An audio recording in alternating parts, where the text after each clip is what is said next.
Present. Councilmember Perales. Here. Chair Johnny Callis. Here. Welcome.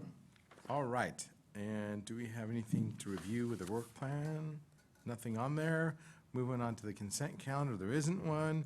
Now we're on our verbal report from our economic development activities. So I don't know what- Elizabeth Handler, Public Information Manager, Office of Economic Development. I'm happy to share with you our fairly rich and lengthy news brief for the month of September 2019. Starting out with some exciting news for San Jose. 16 San Jose companies were featured on Inc.'s 5,000 fastest growing list, ranging from Digital on Us, which had a 35,000% increase 2017 to 19. And then down the 16th San Jose company was Act Enviro with a 50%, a very respectable 50% growth rate. So we have 16 companies that have just torn up the pea patch in the last couple of years.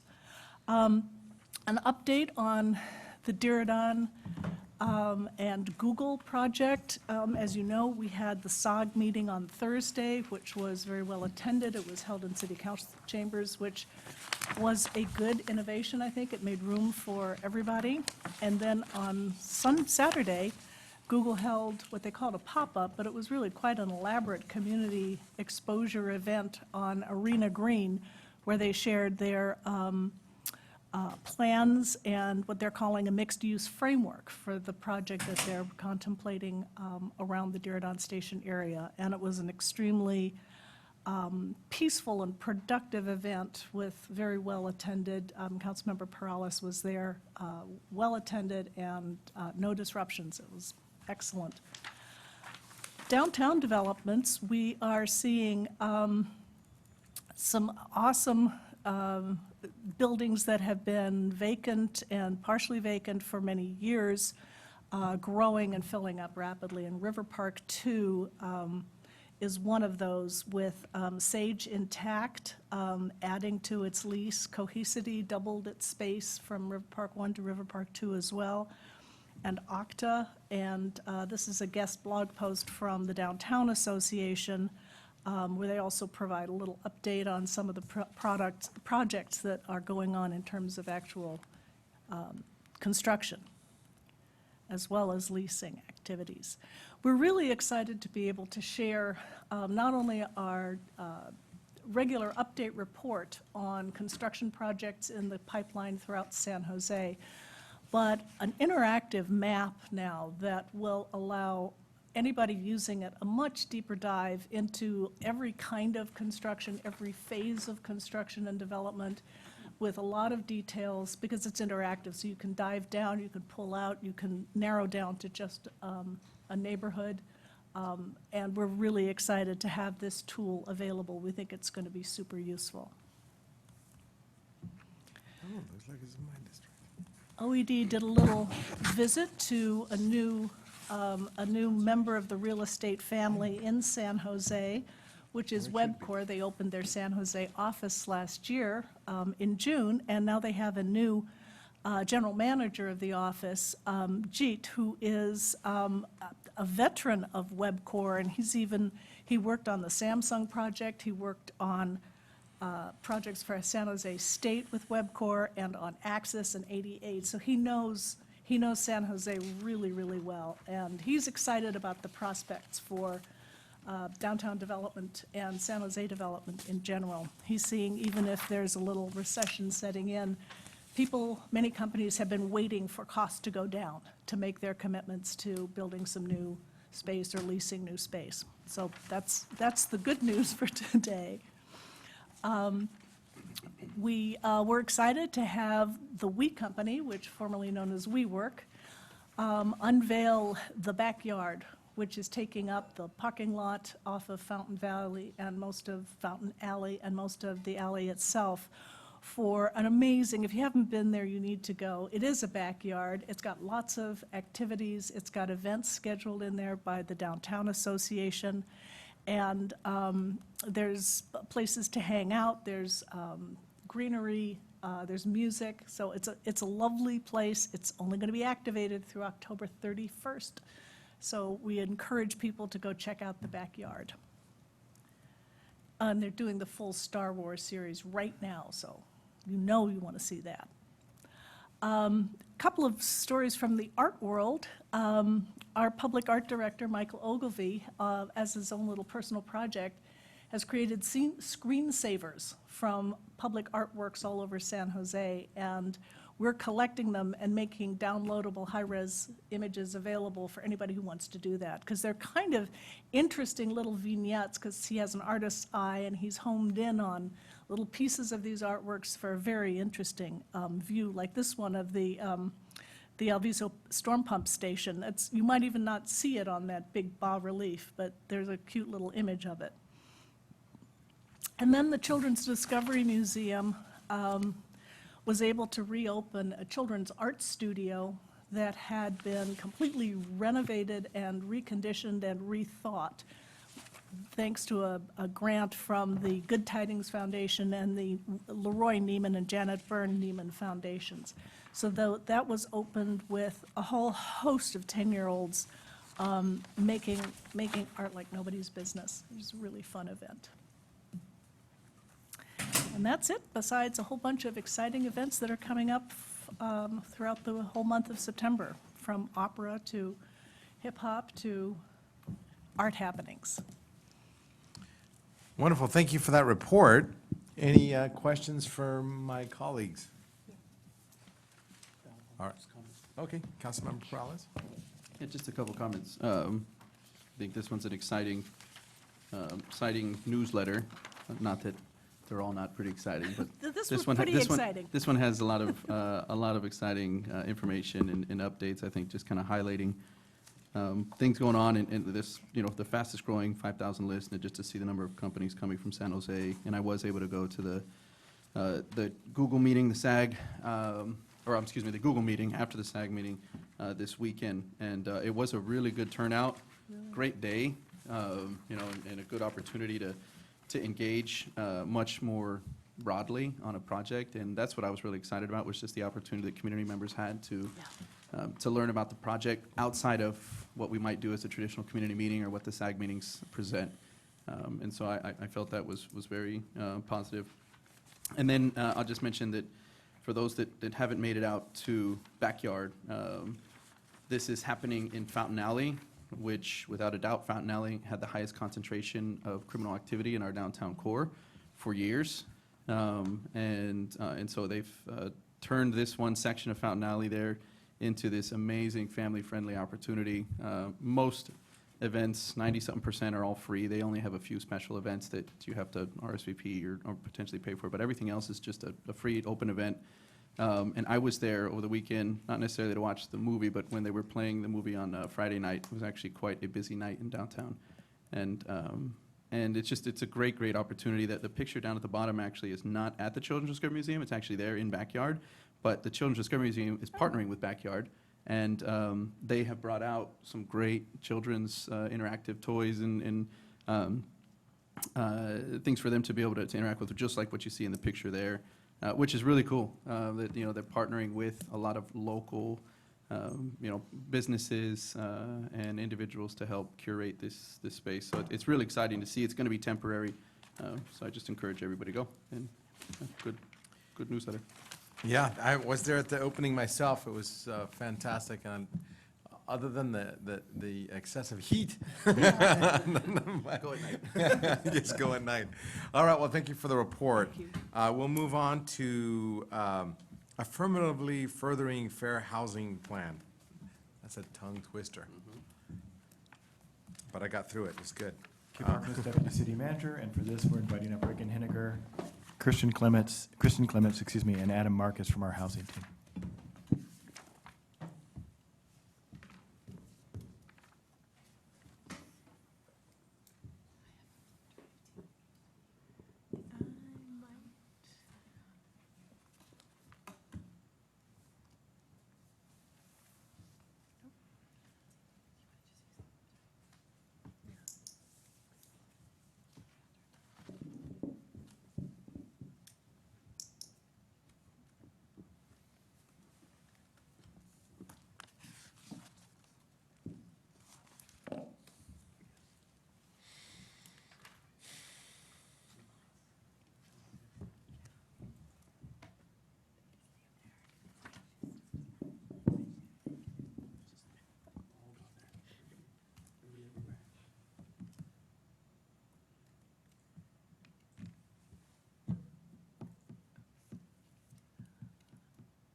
So good afternoon. I'm Reagan Henninger, the Deputy Director of the Housing Department, and I'm joined by Kristen and Adam on our team who manage the city's policy efforts. And we're here today to provide you an overview of our affirmatively furthering fair housing plan, which rolls off the tongue quite easily. With that, I'm going to turn it over to Kristen and Adam to take you through the presentation. Thank you, Reagan. Good afternoon. You have our latest acronym in front of you, Affirmatively Furthering Fair Housing. Actually, what does that mean? Well, we're going to tie this to something called the Assessment of Fair Housing. Really, it's our duty as a city that accepts federal funds for us to affirmatively further fair housing choice and options in our market. And so that's why the rule is called Affirmatively Furthering Fair Housing. And under that guidance, what we have been asked to do and what we are doing, kind of our own volition, I'll explain more, is a formal plan around that, which is called the Assessment of Fair Housing. The Assessment of Fair Housing, or AFH, it's not your ordinary plan. It's a plan that looks at data and has a lot of community participation to examine barriers to fair housing in the market, but also examine not just economic challenges for people in the market, but also kind of how that lays out spatially and how that lays out racially. So this is one of the first times that we will have done kind of a systematic analysis that includes a spatial and racial component to it to see how people are doing in our market in terms of accessing housing, and then also how our communities that do have concentrations of lower income people and racially concentrated neighborhoods, what resources that they do have. So it's going to look at patterns of integration and segregation and again, look at areas of concentration and make sure to assess whether everybody has access to opportunity, and then figure out if there are areas that disproportionately need certain things in order to access housing. And then we as a city are going to get to determine what are our goals to overcome some of these issues. So it's going to kind of go over and above the work that we typically do in our analysis of impediments work for HUD, which is the needs document that goes behind our consolidated plan to spend, spend federal funds. So it goes past that. It's an enhanced document. And then it has potential to inform not just kind of the housing work that we do, but also programs that we run and investments that we make in our community that go beyond housing, and how we plan in our community for growth, and whether we are doing all the things we need to affirmatively further opportunities and fair housing access and choice. Thank you. So briefly, fair housing is governed by several different layers of law. They are both federal and state. And this is just a quick overview. California has something called the Unruh Civil Rights Act, which actually preceded the Federal Fair Housing Act by almost 10 years, 9 years. And they're similar, but they have different protected classes. And so Unruh it specifically outlaws discrimination based on sex, race, color, religion, ancestry, national origin, age, disability, medical condition, and now also genetic information, marital status, and sexual orientation. So California actually goes beyond where the federal government is on fair housing, not surprisingly, potentially, while the Federal Fair Housing Act, again, is based on trying to protect people from discrimination and harassment when they are trying to rent or buy a home or get a mortgage, and get advice. The protected classes for the federal law is a subset of what we protect here in California. I'll say, as we talked about the affirmatively furthering fair housing, there's actually a rule called this rule. In 2015, the Obama administration put forward a way to go about assessing fair housing opportunities, and then gave communities a way to look at both the data analysis and then kind of the assessment over all of your programs, and a format for doing that, and then also outreach recommendations and kind of what an ideal process would look like. And so this 2015 rule, while the current administration has announced rulemaking to greatly diminish its effectiveness, if not kind of de facto roll it back, the state legislature in California in 2018 adopted a law, it's actually AB 686, sponsored by Santiago, that codified the 2015 federal law. Basically said, if the federal government's going to roll back this great law, that's too bad, that's nice for everybody else, California's still going to do it.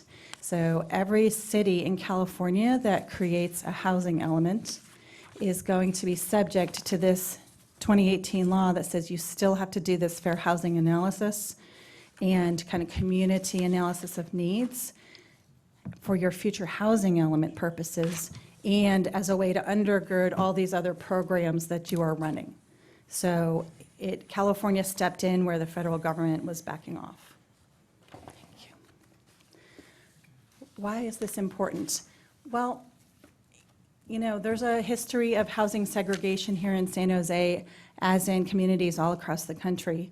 Here are some of the pieces of history that San Jose experienced, like many others. You know, we had restrictive covenants and deeds on properties that sold single-family homes, just like a lot of other communities, that expressly prohibited houses sales to people of color, for instance.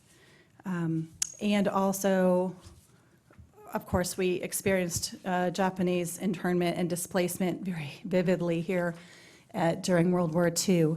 But also, you know, along with those restrictive deeds and covenants on homes being bought and sold for decades, bank redlining operated here as in many other markets.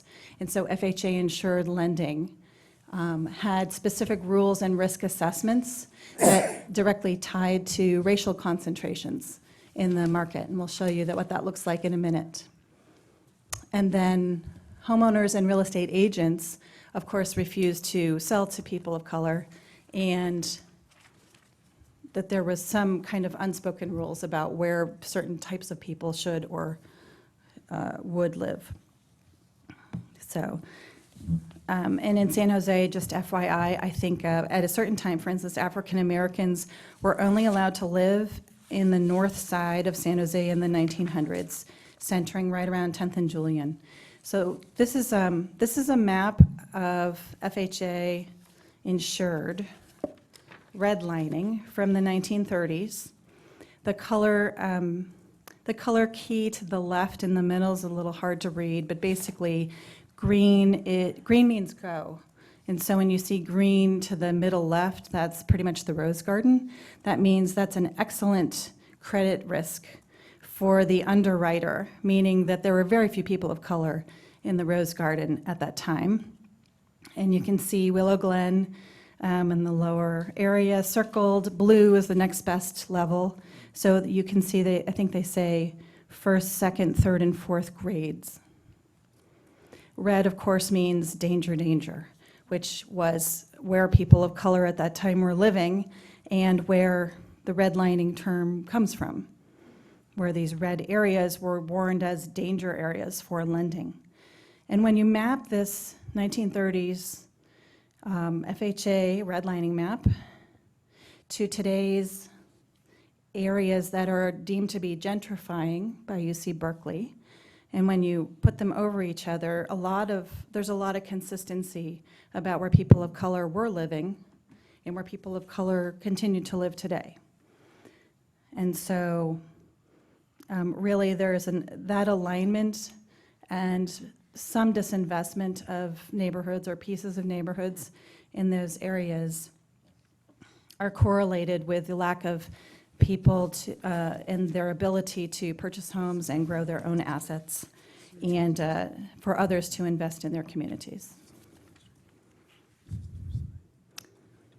This map is a map produced by PolicyLink, which is an organization based in Oakland that focuses on equity as a way to integrate into business practices and communities practices in order to make communities successful.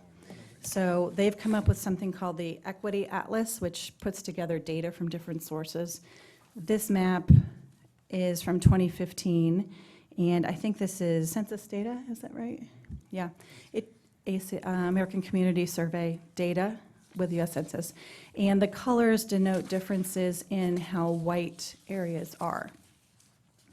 So again, you can see that there are areas that are racially different today. We don't have a super integrated pattern of where different races live today, that there are still areas of concentration. So you can see the dominant kind of northwest, southeast line being Monterey Road, Monterey Highway, and that the lighter the color, the more the it's the lower the percent population of white residents. And so the bottom area, I think Councilmember Camus, Almaden can confirm, right? And Blossom Hill, those areas that are like the deepest purple areas have the highest proportion of white residents. So again, San Jose is, continues to have concentrations of different types of people in different types of areas. So the impacts continue. Here are just a few data points that talk about why this matters. It actually ends up codifying some differences in the community as to what people have in the way of opportunities. The first data point actually was come out recently that Black residents are only 3% of our population, but if you look at the homeless population here, they are 19% of our local homeless population. So it's a very disparately represented group. And that homeownership rates continue to differ widely by race.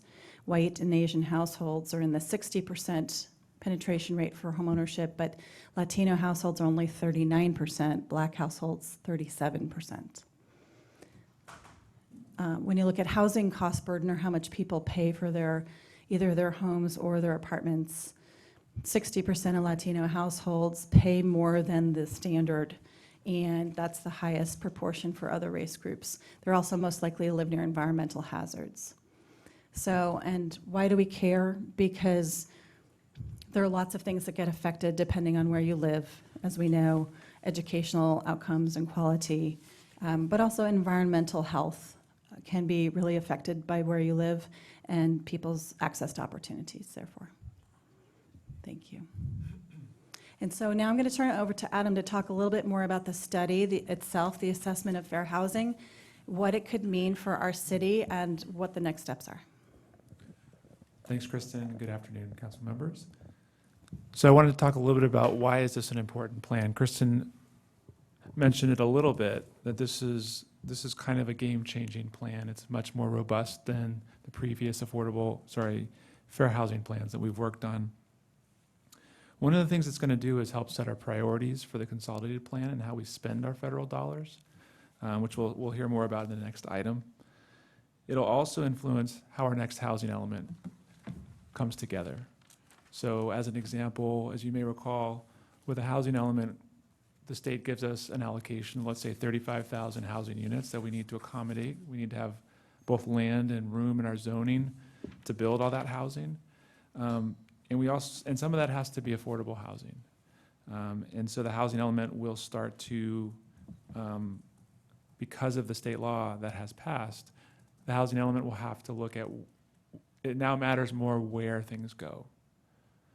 So the council's been discussing the siting of affordable housing, and the housing department will be coming back with some recommendations on how to update that policy that very much connects with what's going to be studied in this plan, the AFH plan. So where things are going has a lot to do with the opportunities that exist and how to address concentrated poverty as it already exists today. It'll also help us look at both data and community input in a stronger way, and help us look at the root causes of concentrated poverty. Why are there certain areas in the city that have very concentrated poverty and others that do not? And so it'll really be a very structured and rigorous way to look at that and understand that a little bit better, which will in turn, I think, build on some of the discussions the council's been having around equity in the budget, the recent budget discussion. The city's been working with the Government Alliance on Race and Equity for about 1.5 years now.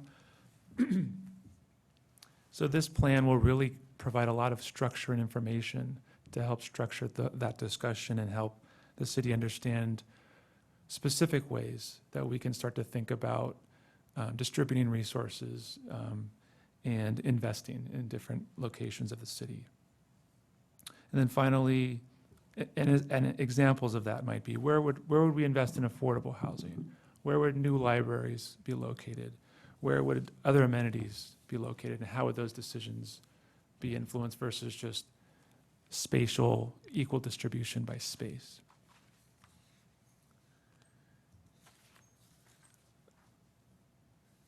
So we've been working with the Office of Supportive Housing at the county. They've been spearheading the search for our consultants, and they'll be going before the Board of Supervisors tomorrow, and if all goes well, we'll have 2 consultants, one to help with our AFH, our Assessment of Fair Housing, and another to help with the consolidated plan, which again, you'll hear about in the next item. That's been a partnership with the county, the Housing Authority, and all of the cities in this county, except for Milpitas. They're on a different schedule than us. The AFH is a national expert. They're a technical assistance provider for HUD, so they've been doing this around the country. They're based in Washington, D.C. They are working on the Contra Costa County AFH. They completed the Los Angeles City and County AFH, and they worked on the Philadelphia and New Orleans AFHs, which were held up as the good examples at the very beginning of the program when it first started. So we're really excited to be working, again, assuming that the board agrees, we're really excited at the opportunity to work with this consultant, as they'll bring a level of rigor, a level of, they'll be able to not only help us gather data, structure our community process, but they'll also be able to look at our policies and give us pointers on how can we make that stronger, and how can we further affirm fair housing with what we already have done. So as I mentioned, it's a regional effort, so we're really interested in getting a plan that serves San Jose. So the plan that we're going to get is going to be both regional and local. We'll have regional context, data. They'll be doing meetings throughout the county, but we've also asked them to do to drill down into San Jose's data and to do many more community meetings and focus groups here in San Jose, because we know that we're a large city, we're a complex city, and we really need to have many more meetings than maybe some of the other cities in our area. And just to drill down for a moment on what we mean by stakeholder outreach, and robust outreach is really a key part of a good AFH. And so what that looks like is, the recommendation or the suggestion is to do it regionally, which we are doing. So just by the fact that we're collaborating with our neighbors is a good thing. The consultant would come in, they'd create an advisory group, they'd train people in those advisory groups to then go back out into the community and then further make contact and gather written feedback, and then also help people connect with the consultant, who the consultant may not be able to do coming in new and fresh from outside. So they're really going to rely on the grass tops and grassroots leaders to help connect them to all the different neighborhoods in San Jose. They'll do one-on-one meetings during the day. They'll do evening meetings at night with different groups. We've asked them to do an additional 10 to 12 focus groups just in San Jose. And of course, there'll be a few large meetings as well, big tent meetings. And finally, here's a quick snapshot of the next 9 months So this is all going to begin with the selection of the consultant. They'll dive right in and look at all the data and gather up all of our plans and start to get a feel for where we're at. They'll do extensive outreach, and the staff will come back to committees and commission in early 2020, to council in April of next year. And this will all culminate in a submission to HUD in May, which is our consolidated plan, which is our next item. So again, 9 months. It sounds like a long time, but there's a lot to be done. So we're really looking forward to getting started, and happy to answer any questions. Thank you. It's intriguing. I don't know. I don't know what suggestions will come out of this. It's a very intriguing topic. I kind of wonder if we're studying a lot and not just doing things. You know, sometimes I think we overstudy stuff, and I'd rather us just build housing. But for like example, if we come up, according to your maps, there's not a lot of, you know, obviously District 3 has a lot of housing for, you know, we've opened lots of things like the Plaza Hotel, like the Second Street thing, and a lot of things on homelessness and things like that. And so will that, your study recommend that no more be built there or something, even if we had a good deal on a piece of land? Or I'm not sure what we're going to use the study for, and you know what we hope to get out of it. I don't want to block projects from happening. So, thank you for the question. I don't necessarily think this would block specific projects or in any way delay all that is happening in the housing department in terms of our production. But what I think the AFH plan does is really two things. One, it's required by the state, but secondly, and more importantly, is it will help us make data-informed decisions on a whole host of things, not just where we put housing, but as Adam mentioned, it could inform things throughout our city around our equity and our work with GARE. So this report's going to have all kinds of data from code enforcement, from housing, from parks. It's really going to be a deep dive into a lot of different sources. Yeah, well, I appreciate that. I heard you say the word collecting DNA. Are we collecting DNA? No, we're Okay. not. I think it was, I just genetic heard information? somebody say. yes. Yes. Oh, yeah, no, we're not collecting any DNA, no. Okay, I No. was getting scared a little bit. No. No, I think the law is just saying that there are lots of things you can't discriminate on the basis of as a housing provider or as somebody who runs programs related to housing. And one of them is somebody's genetic information. We don't have that, but you know, if somebody wanted to get access to that and then say, you know, like ask for your medical records and then say, oh, you seem to have proclivity for X kind of disease, or you seem to have African-American, you know, history to you, and therefore blah, blah, blah. Like, Okay. there are just things off limits to discriminate on the basis of, and that's one of them apparently. Okay, Yeah, no, we have nothing to do with it. okay, good. I'm glad. Like, when I heard you say that, I was like, okay. So on page 4 of the memo, how was the working group with Santa Clara County's Office of Supportive Housing chosen? Yeah, that's a good question. So the county was able to, and this isn't the first time actually that we've all worked together. 5 years ago, we did this with a different consultant. And because of some changes at the county, they were able to now do it in a more streamlined way, let's say. It wasn't as bureaucratic as 5 years ago. So they offered to be the lead agency, so that kind of started that way. And then really it was just each city that was on the same schedule. We're all on the same schedule to do the plan. So, other than Milpitas. So each city basically just chose a staff member who's working on these issues to sit on the panel to help vet out the consultants. If I could just add to that, HUD's guidance is that you work on this regionally. A lot of data is regional in nature. And also, as we know, housing markets don't stop at political boundaries. Yes. And so coordinating with other jurisdictions is the suggested way that areas do this work. Yeah. Yeah, San Mateo County, Contra Costa County, LA County, they all did regional plans. Okay.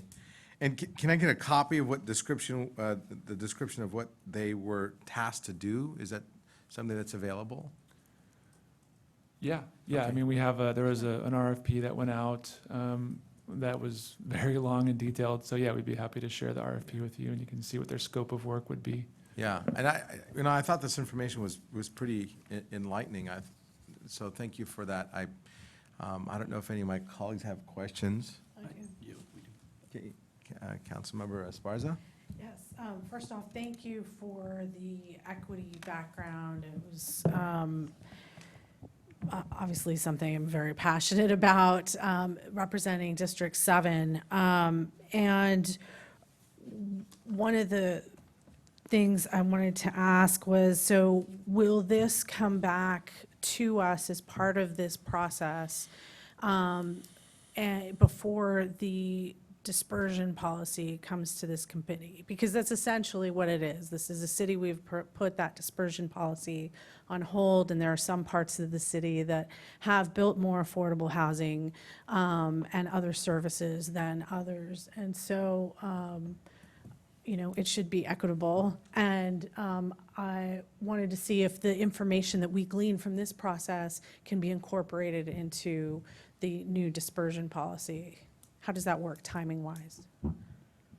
Timing-wise, we're slated to come to council with the dispersion policy before the end of this year. And we would not come to committee or council with this report until early 2020. Yeah, But- and the consultants will, they'll be doing a lot of data analysis, basically starting in a few weeks. And they have offered to look at our policies and help us think through the policies as they're working on the AFH. So we very well could take them up on that offer and ask them to look at the draft dispersion policy and the analysis associated with it. Because housing is one piece, there's other pieces, but they could definitely weigh in, even if the AFH isn't complete by the time it comes to council, the Correct. dispersion policy comes back. Right, because the AFH is much bigger. The dispersion would be like a subset of that. Okay, great, thank you. Councilmember Perales? Yeah, thank you.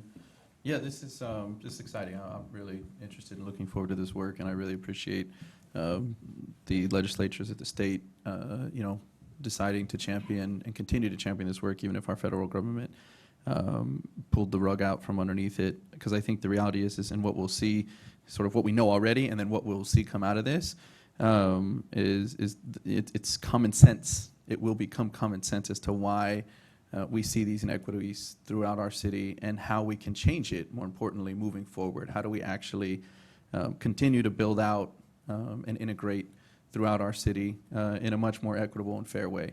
And so, as Councilmember Esparza stated, this is sort of right in line with the conversation that we were having prior to the budget, and will be of great interest and use, I think, as we begin to build out for next year, and not just in housing, but continue that conversation before next year's budget season. But even more importantly, I would love to be able to see if some of this presentation could be integrated into the study session that we have coming up.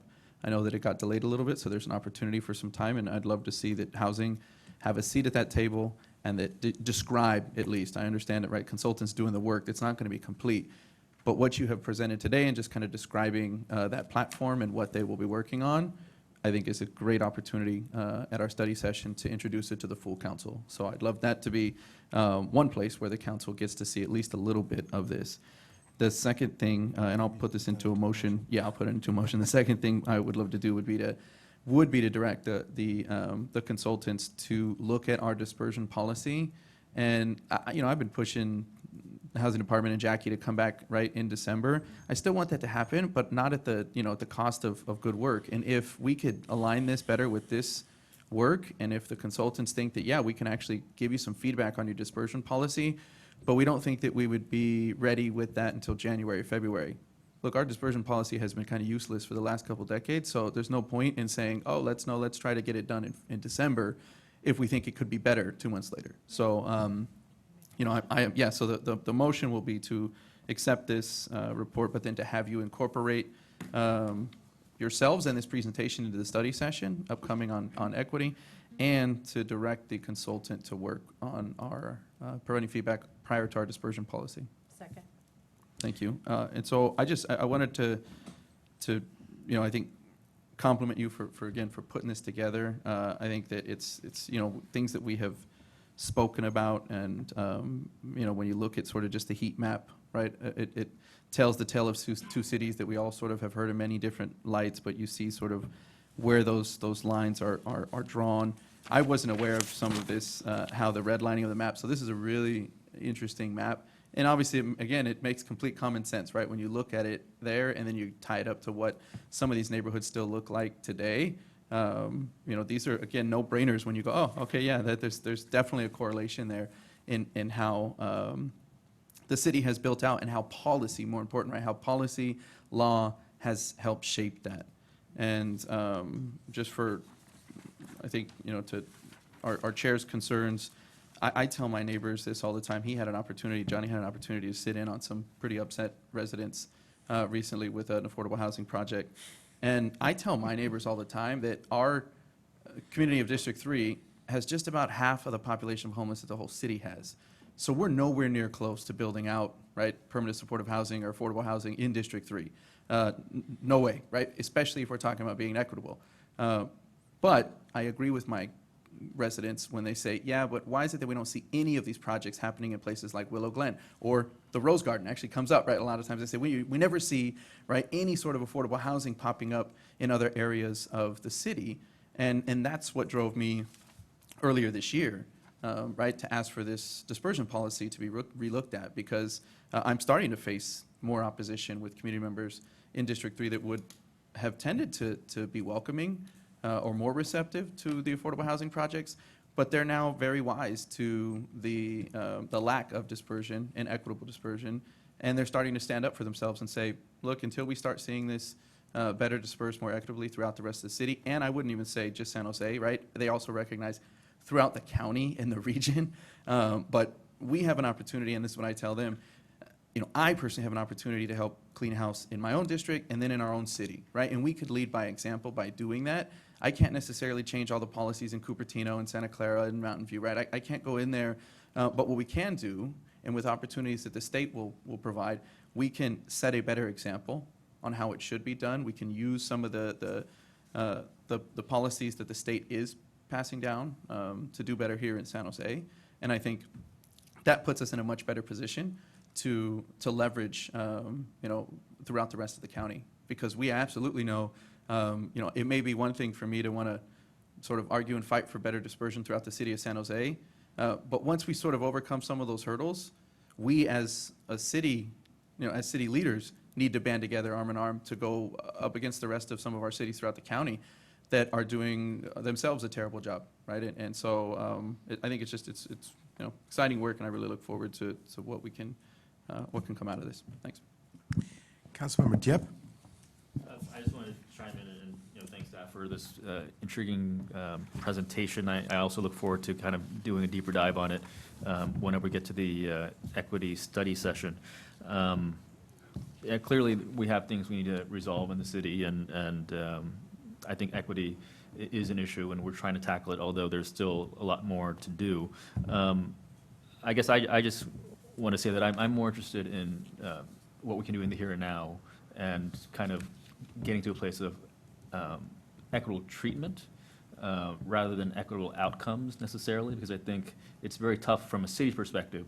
The little I know, not not that I'm any expert, but the little I understand about equity, there are so many things with redlining and other things that create this cycle, but they were set in motion from HUD, from federal laws, from state law, and trying to, I guess, counteract all those effects from the vantage point of a city, given the limited tools that we have, is a very tall order. So we need to do what we can within the limits of the city, but understanding that the history of this goes back, to federal policies that we just quite frankly don't have the tools to resolve. So where there are concentrations of poverty in our city, we must do what we can to alleviate that. But at the end of the day, there is such a thing as people living where they live, clumping together because of preference and just community and comfort and ethnic enclaves or whatnot.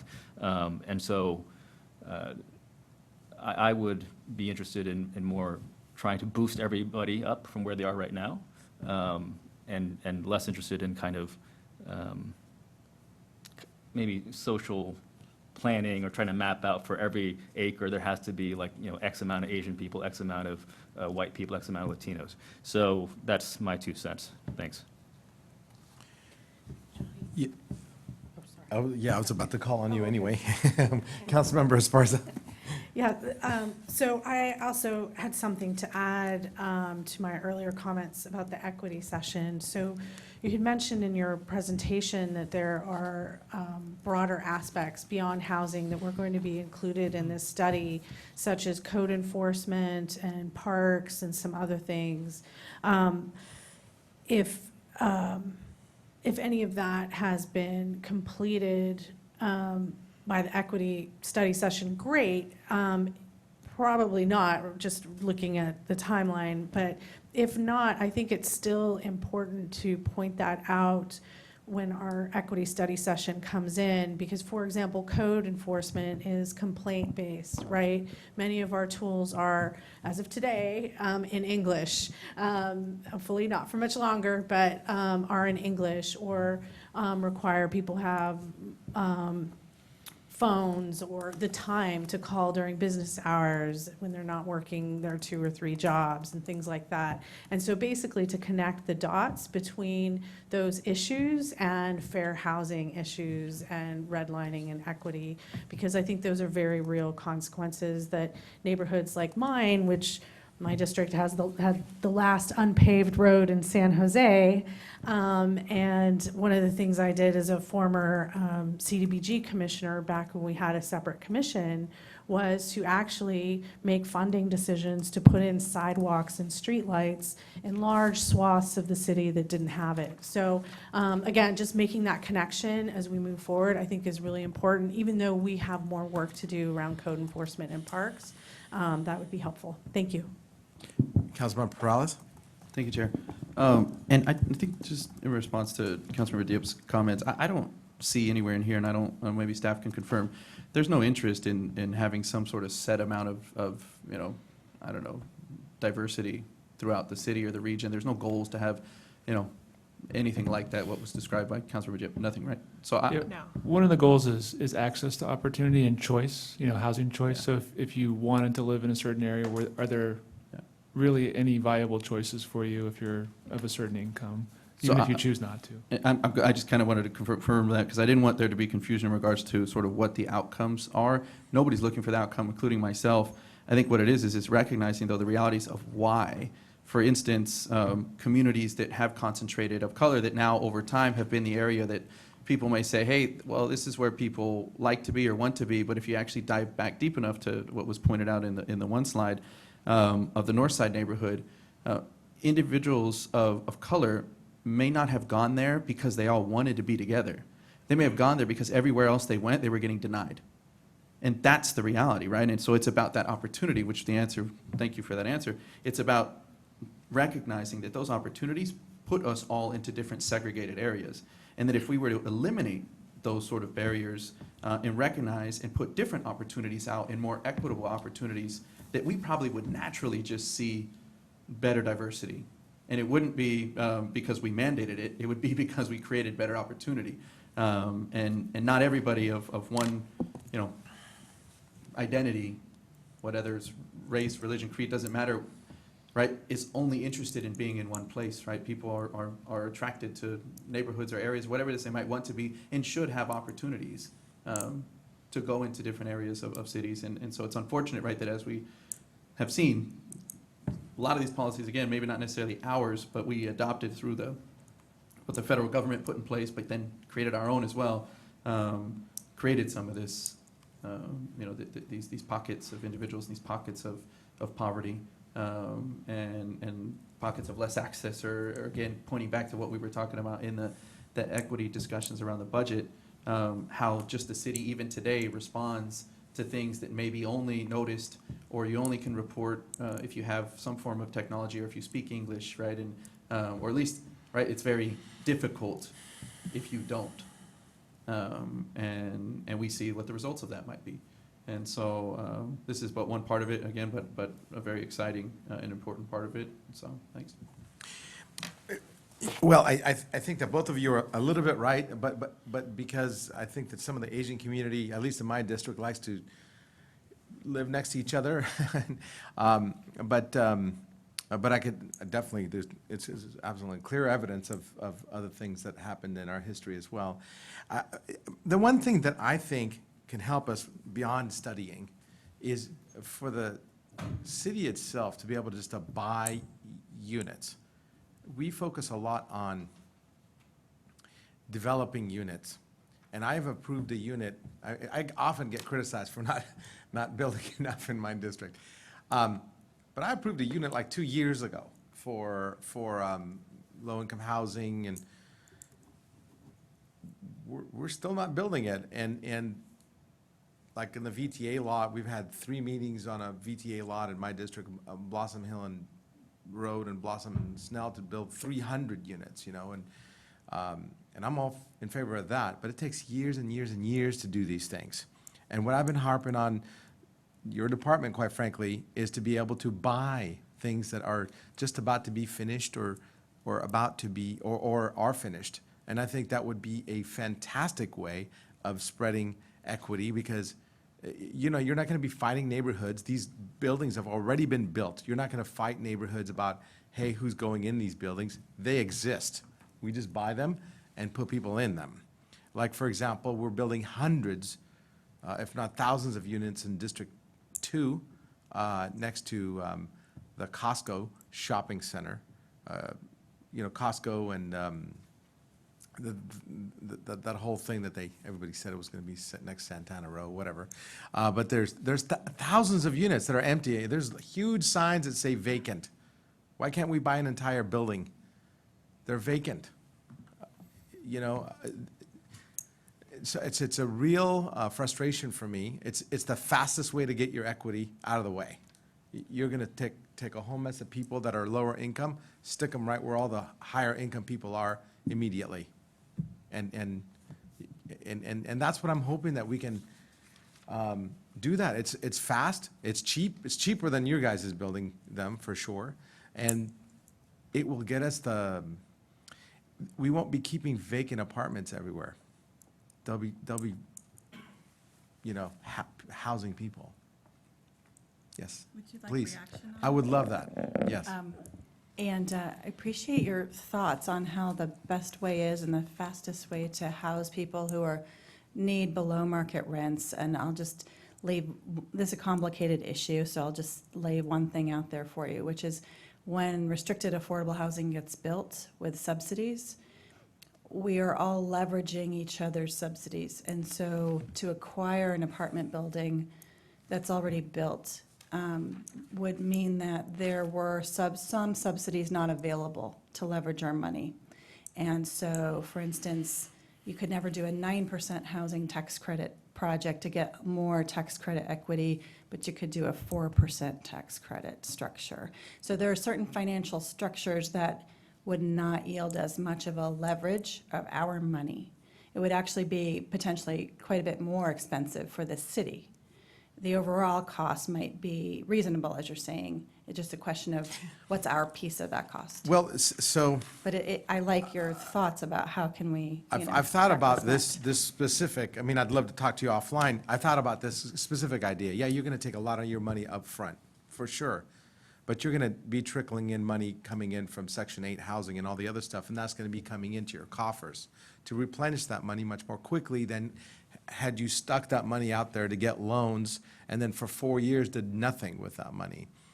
And so I don't know if that if we can actually truly study the opportunity cost versus, and plus, the real benefit is we're housing people quickly.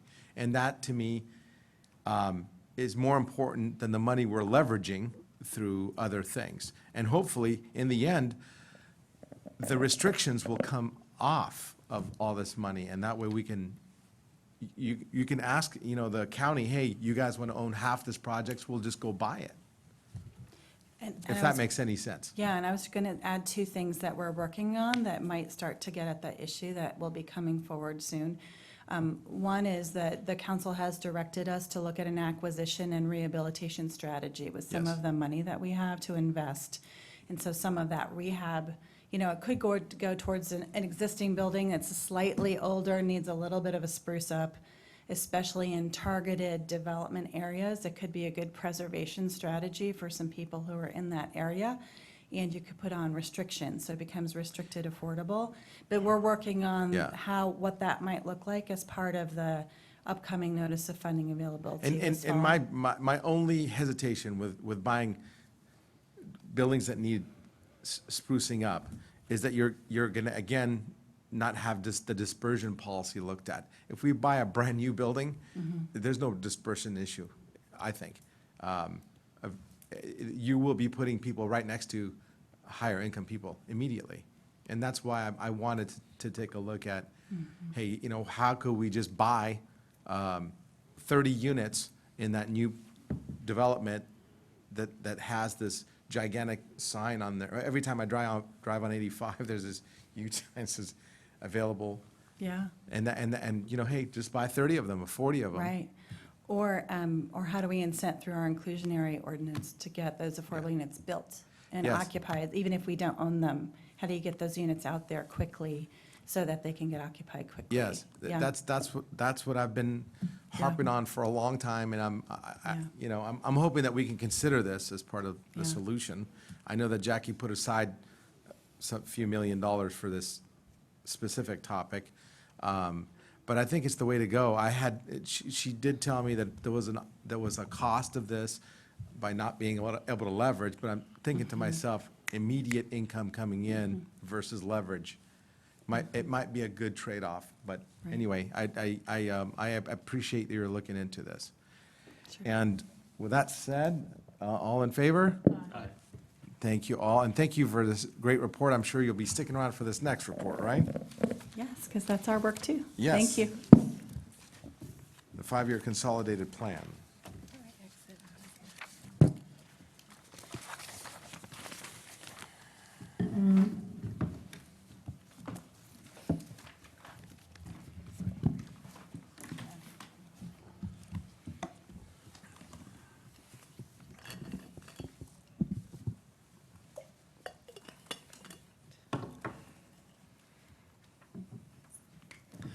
All right, so next we have the 5-year consolidated plan, and I'm joined by Robert Lopez, our grants manager. And this is related somewhat to the previous item on the AFH, but this is really a plan that outlines 5 years of priorities for all of our federal funds, so CDBG, ESG, Home, and HOPWA. So I'm going to turn it over to Robert to go over our planning process. Thanks, Kristen, and good afternoon, council members. First, I have to really thank Adam and Kristen for doing a lot of the legwork for me, especially as far as the research and the background. That kind of helps because that's all, the planning process that goes into kind of putting input into the consolidated plan. And the consolidated plan is what puts everything into motion. And in true ambiguous HUD speak, the consolidated plan combines 5 years of funding strategies into one document, and we're here to explain to you each year, and as I'm sure you're familiar with the annual action plan on how we're going to spend our annual entitlement, and we come back in the fall with the CAPER, which will be coming to City Council next month, to tell you how our grants performed. So, but I really want us to think about the consolidated plan in a way of impact. How do we best impact the communities that we're serving with the federal funding that we're getting? And how do we do that within the 4 funding programs that we received? And in can we go back to the first slide really quick? Brandon? Sorry, jumped the gun. That's okay. We get 4 funds of federal programs. You'll recognize a lot of them. The Community Development Block Grant, which is our most flexible, and we get most funds for that one. The Home Investment Partnership, the Home Program, which we use about $7 million to put in the Second Street Studios that just recently opened. The Housing Opportunities for Persons with AIDS Grant, which is our HOPA grant, and the Emergency Solutions Grant, which is solely based to help homeless persons. So within the plan and within the funding we get, we have to take in all the funding restrictions and guidelines that HUD gives us with these 4 programs and put those dollars out in the community. And this plan, prioritizes certain housing and community development needs and takes into account, as we mentioned earlier, the assessment of fair housing. So this past 5 years, we had 4 plan goals. The first one was increasing and preserving affordable housing opportunities. This includes rental assistance for persons with AIDS and financing affordable units through our home program. The second one was responding to homelessness and its impact on the community. We funded programs such as homelessness outreach, homeless prevention for youth and families, and also tenant-based rental assistance. The third one was strengthening neighborhoods, and this one's a little bit more focused on our capital projects, but also of like our public service programs. And Councilmember Esparza, you mentioned a lot about the street lights and the curb cuts, and a lot of the capital projects that we put CDBG money into our communities is really similar to it goes all underneath this plan goal. And the last one is promoting fair housing, which Adam and Kristen mentioned earlier. And in all, and I would say on average, we get about $14 million annually of these 4 combined from these 4 funds, and our goal is to put about $70 million within this 5-year consolidated plan. And the consolidated plan and the AFH work together. You'll notice that we were on the same county-wide or the region-wide RFP, and we have a separate consultant, Michael Baker International, which also has a lot of experience in doing consolidated plans and annual action plans. I say that 5 times fast. And they're also a HUD technical assistance consultant. So they have extensive experience in developing these plans. And as Adam mentioned, the county award contract goes to the County Board of Supervisors tomorrow. And the revenue agreements will be immediately executed to start the outreach and engagement process. And then along the same timeline, coming back to committees, going to commissions, and City Council in April and May, and then finally submitted to HUD in May. And I think the biggest part about the consolidated plan development is our outreach to the public. We're going to be doing 3 to 4 large meetings separately from the regional outreach, targeting feedback from a lot of our public stakeholders. And a lot of our outreach is required by HUD, so they want to make sure that we do our due diligence and come back to, and then we'll end up coming back to CED and NSC committees with that research and our strategies, and to tell you how we think that these impacts will, or how the community thinks that this money will impact their surroundings. And how it all feeds back into the HUD eligible categories. I think this is probably the most difficult part of dealing with federal funds, is that when we get all this feedback, everybody's trying to ask us like, well, who's eligible for it? What areas can we put things in? Or can we do capital projects and and what kind of services that can we fund. So putting all those constraints into everything together, that's essentially our consolidated plan. So we'll be returning with a summary of all our public outreach, additional input, and our draft recommendations. And that will be in early 2020, and for final submission to HUD in May. So if you have any questions. Thank you for the report. My only question is, why have separate meetings? Seems like we're delving into the same types of topics. Why not combine them, since one of them you don't have to do technically, right? Why don't you save a little time and staff money on that?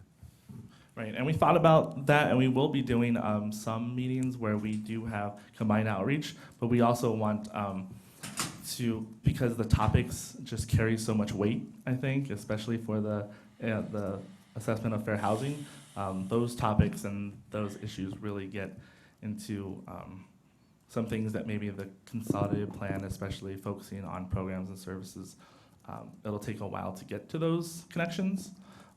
So the research first, and then kind of making the connection between programs and services. Okay. Any of my colleagues have any questions? I'll move approval. Second. All right. All in favor? Aye. Thank you for your report. Unanimously passed. On to open forum. I see no cards from the public, so this meeting is adjourned. Thank you.